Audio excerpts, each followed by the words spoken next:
What's up, guys? Jets Therapy here. Just some quick reactions to the Bengals game.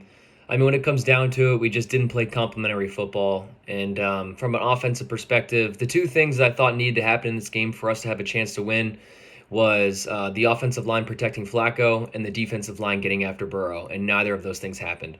And I honestly don't know what needs to happen in order for those things to be successful, but this is kind of where we are. So Flacco looks unbelievably old. He looks very slow, and he's not a quarterback in the NFL anymore. He's a backup.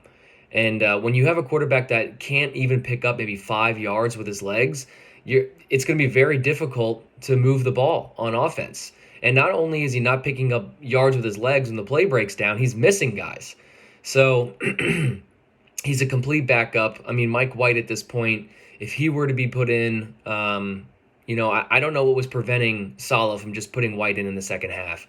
It doesn't create a quarterback controversy. It doesn't create anything other than you're just putting somebody in there to switch it up, who might be able to move the ball a little bit more with his legs, who might be able to be a little more creative. Because Flacco is not creative. If he's anything, he is just you roll with the play. If those receivers aren't open, then you hope to God that the offensive line is still giving you time, and if it's not, then it's over. So he honestly gives you nothing. So it's exciting, and it's a little bit optimistic to hear that Wilson will be back next week, because this was a really, really tough loss. I mean, it could have been much worse, honestly. The defense was playing horribly when the offense was trying to move the ball as much as they could, and then in the second half, the offense couldn't do anything, and the defense was playing decent. I mean, they were doing their best to keep us in that game. So it was just all in all, a very disappointing performance, and everything that we were kind of hoping leading into this week was just completely deflated, completely depleted. We went back to just feeling like the same old Jets. And that's what hurts the most, is that you just feel like the same old Jets. You couldn't move the ball. The offensive line couldn't protect your quarterback. The defensive line, with all of their hype, with JFM and Jermaine Johnson and Carl Lawson and all of these guys, Solomon Thomas and Michael Clemens, all of these guys who are supposed to get after the quarterback did nothing versus one of the worst offensive lines in the league. They did nothing. So it's very, very disappointing to see that. Hopefully they can get it right. Again, Zach Wilson coming back, he's not going to be able to fix the problem. Let's be honest. He doesn't just fix the Jets, but at least he can maybe keep things interesting when the play breaks down, because Flacco has no ability to do that. And I know Flacco has all these passing yards and whatever it may be, but he's not the answer. All right, so for everybody out there who's a Flacco believer, that you leave him in until sorry, my phone almost fell. You leave him in until you can hopefully bring Zach in when he's not doing well. Those stories are over. Those stories are completely over. Flacco is gone. Zach Wilson is in. And the question is, do you win next week? And if you don't, do you just blame it on the fact that Zach Wilson is just shaking off the rust? Because there's no time for that. There's no time for that, because 1-3 leads into 1-4 to 2-6 to 3-9 to 4-13, and then you know the rest of the story. We finished with 5 or 6 wins.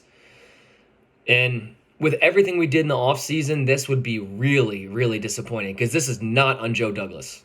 It is not on Joe Douglas. This is on Saleh, Ulbrich, and Matt LaFleur. We have the talent. We have the talent to win games, but we just don't have the ability to put it on paper. And at the end of the day, the only thing that matters is winning games.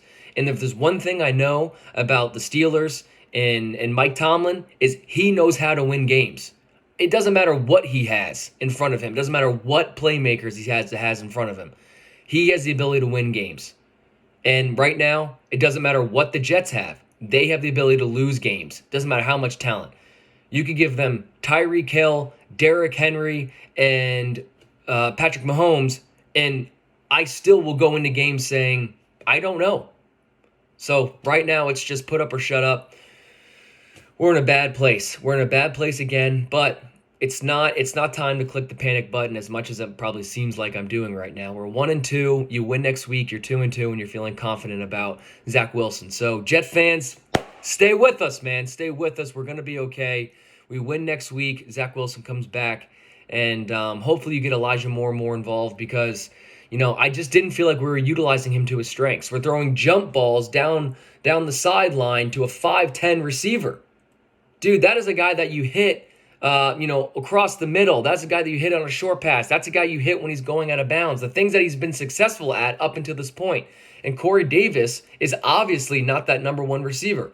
So we're kind of right now, we're trying to figure out who that number one receiver is. That's how I feel. And we don't know who that person is. I think we tried to show out Elijah Moore and say, hey, maybe this is your number one guy.